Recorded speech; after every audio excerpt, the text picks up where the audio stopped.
بسم اللہ الرحمن الرحیم۔ آخر حضور صلی اللہ علیہ وسلم کی دو بیٹیوں کو طلاق کیوں دی گئی؟ دوستو، ایک باپ سارے غم برداشت کر سکتا ہے، لیکن جب اس کی جوان بیٹیوں پر کوئی مصیبت آئے تو وہ اس بوڑھے باپ کو توڑ کر رکھ دیتی ہے۔ حضور صلی اللہ علیہ وسلم نے جب طائف کی وادی میں کافروں کے پتھر کھائے تب بھی آپ نے کسی کو بد دعا نہ دی۔ جنگ احد میں آپ کو کافروں نے اوپر سے نیچے گرایا تب بھی آپ نے کسی کو بد دعا نہ دی۔ لیکن جس وقت حضور صلی اللہ علیہ وسلم کی دو بیٹیوں کو اچانک طلاق دی گئی تو آپ صلی اللہ علیہ وسلم بیٹیوں پر آنے والے اس غم کو برداشت نہ کر سکے اور طلاق دینے والے اس ظالم انسان کو کہا کہ جا، میں تجھے بد دعا دیتا ہوں کہ اللہ تجھ پر اپنا کوئی کتا مسلط کر دے۔ دوستو، یہ واقعہ حضور صلی اللہ علیہ وسلم کی دو بیٹیاں حضرت رقیہ و حضرت ام کلثوم کا ہے کہ جن کی شادی حضور صلی اللہ علیہ وسلم نے نبوت کے اعلان سے پہلے آپ نے چچا ابو لہب کے دو لڑکے عتبہ اور عتیبہ سے کر دی تھی۔ لیکن جب حضور صلی اللہ علیہ وسلم نے اپنی نبوت کا اعلان فرمایا تو آپ کے گھر والے ہی آپ کے دشمن بن گئے اور اسی دشمنی میں حضور صلی اللہ علیہ وسلم کی دو بیٹیوں کو طلاق دی گئی۔ اس کا مکمل واقعہ کچھ اس طرح ہوا کہ جب آپ صلی اللہ علیہ وسلم کی دعوت تبلیغ سے اسلام تیزی سے پھیلنے لگا تو مکہ کے کافروں کی نیندیں اڑ گئی اور انہیں کسی پل بھی سکون نہ ملتا۔ وہ ایسے موقع کی تلاش میں رہتے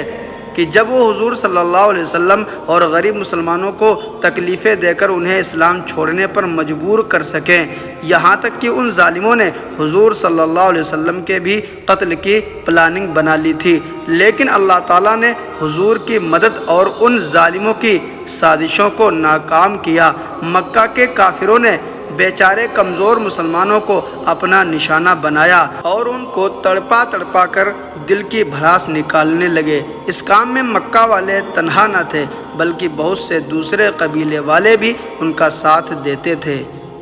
دن بدن ان کے ظلم و ستم بڑھتے ہی چلے جا رہے تھے۔ ان میں کچھ ایسے بھی بے رحم تھے کہ جن کے سینوں میں دل نہیں بلکہ پتھر کے ٹکڑے تھے۔ ان لوگوں نے بے بس مسلمانوں کو قید کر کے بہت مارا پیٹا، انہیں بھوکا پیاسا رکھا، مکہ کی تپتی ریت پر لوہے کی گرم سلاخوں سے داغا۔ انہی بے بس مسلمانوں میں حضرت عمار بن یاسر تھے کہ جن کو مکہ کے ظالم لوہے کی زرہیں پہنا کر دھوپ میں لٹا دیتے اور اس تپتی زمین پر انہیں اتنا مارتے کہ وہ بے ہوش ہو جاتے۔ انہی کمزور مسلمانوں میں حضرت خباب بن ارت رضی اللہ عنہ بھی تھے جن کے سر کو لوہے کی گرم سلاخوں سے داغا جاتا۔ ایک دن تو ظالموں نے حد کر دی کہ کوئلہ دہکا کر اس پر حضرت خباب کو چت لٹا دیا، یہاں تک کہ وہ کوئلہ ان کے خون سے ٹھنڈا پڑا۔ انہی مظلوم مسلمانوں میں حضرت بلال حبشی رضی اللہ عنہ بھی تھے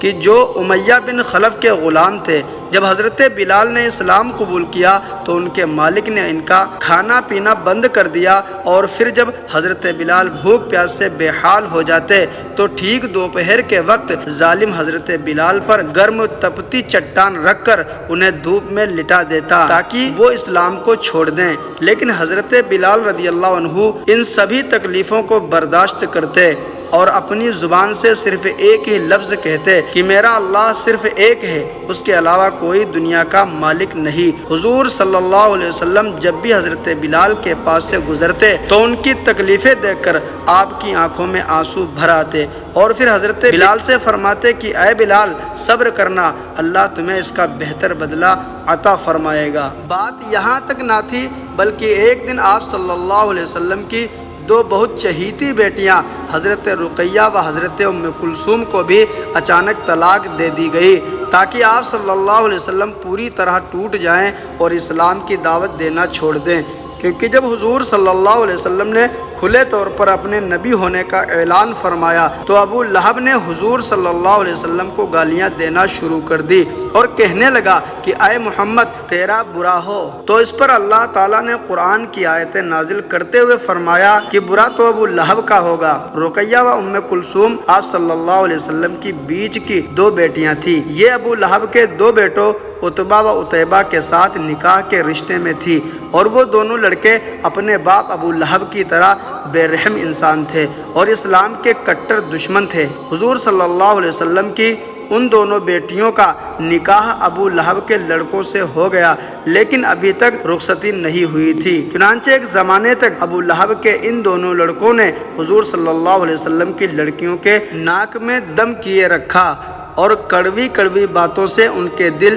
چھیدتے رہے، لیکن بدنصیبی ابو لہب کو اس سے بھی سکون نہ ملا، اور آخر ایک دن اپنے لڑکوں سے کہنے لگا کہ اگر تم محمد کی لڑکیوں کو طلاق نہیں دو گے تو تم پر میرا گھر حرام ہے۔ باپ کے حکم پر یہ دونوں لڑکے حضور صلی اللہ علیہ وسلم کے پاس پہنچے۔ اس وقت آپ صلی اللہ علیہ وسلم کعبہ شریف کے پاس بیٹھے ہوئے تھے کہ اچانک پیچھے سے جا کر ان دونوں لڑکوں نے حضور صلی اللہ علیہ وسلم کو دھکا دیا، اور پھر ایک نے آپ کا گریبان پکڑ کر اتنی زور سے گھسیٹا کہ آپ صلی اللہ علیہ وسلم کا گریبان بھی پھٹ گیا، اور پھر عتبہ چیختے ہوئے کہنے لگا کہ اے محمد، جا آج سے ہم دونوں نے تیری دونوں لڑکیوں کو طلاق دی۔ جس وقت ان ظالموں نے حضور صلی اللہ علیہ وسلم کی بیٹیوں کو طلاق دی تو آپ صلی اللہ علیہ وسلم کا دل ٹوٹ کر رہ گیا۔ جب طائف کی وادی میں آپ صلی اللہ علیہ وسلم پر ظالموں نے پتھر برسائے تھے تب بھی آپ نے کسی کو بد دعا نہ دی۔ جب جنگ احد کے موقع پر آپ صلی اللہ علیہ وسلم اوپر سے نیچے گرے تب بھی آپ نے کسی کو بد دعا نہ دی، لیکن جس وقت ابو لہب کے ان دونوں لڑکوں نے آ کر حضور صلی اللہ علیہ وسلم کی بیٹیوں کو طلاق دی تو بیٹیوں پر پڑنے والے یہ غم آپ صلی اللہ علیہ وسلم برداشت نہ کر سکے اور کہنے لگے کہ اے عتبہ، جا میں تم دونوں کو بد دعا دیتا ہوں کہ اللہ تم پر اپنا کوئی کتا مسلط کر دے۔ اور پھر حضور صلی اللہ علیہ وسلم کی بد دعا کا اثر ایسا ہوا کہ ایک روز ابو لہب کا یہی لڑکا ایک قافلے کے ساتھ شام شہر کی تجارت کے لیے جا رہا تھا، تو رات میں ایک جگہ اچانک شیر آ گیا۔ اس نے قافلے کے سبھی لوگوں کو سونگھا لیکن کسی سے کچھ نہ بولا، لیکن جب عتبہ کے پاس پہنچا تو اسے سونگھتے ہی حملہ بول دیا اور چیر پھاڑ کر اس کے جسم کے ٹکڑے کر دیے۔ جب ابو لہب کے دونوں بیٹوں نے حضور صلی اللہ علیہ وسلم کی بیٹیوں کو طلاق دی تو آپ صلی اللہ علیہ وسلم نے اپنی بڑی بیٹی کی شادی حضرت عثمان رضی اللہ عنہ سے کر دی، لیکن کچھ دنوں بعد جب حضور صلی اللہ علیہ وسلم کی اس بڑی بیٹی کی وفات ہوئی تو آپ صلی اللہ علیہ وسلم نے اپنی دوسری بیٹی کی بھی شادی حضرت عثمان رضی اللہ عنہ سے کر دی۔ اسی لیے حضرت عثمان کو ذو النورین کہا جاتا ہے، مطلب انہیں حضور صلی اللہ علیہ وسلم کے گھرانے کے دو نور حاصل ہوئے۔ میرے پیارے ساتھیوں، اس ویڈیو کو جتنا ہو سکے شیئر ضرور کیجئے۔ ملتے ہیں ایسی ہی بہترین ویڈیو کے ساتھ اگلی ویڈیو میں، بس انتظار کیجئے۔ السلام علیکم ورحمۃ اللہ وبرکاتہ۔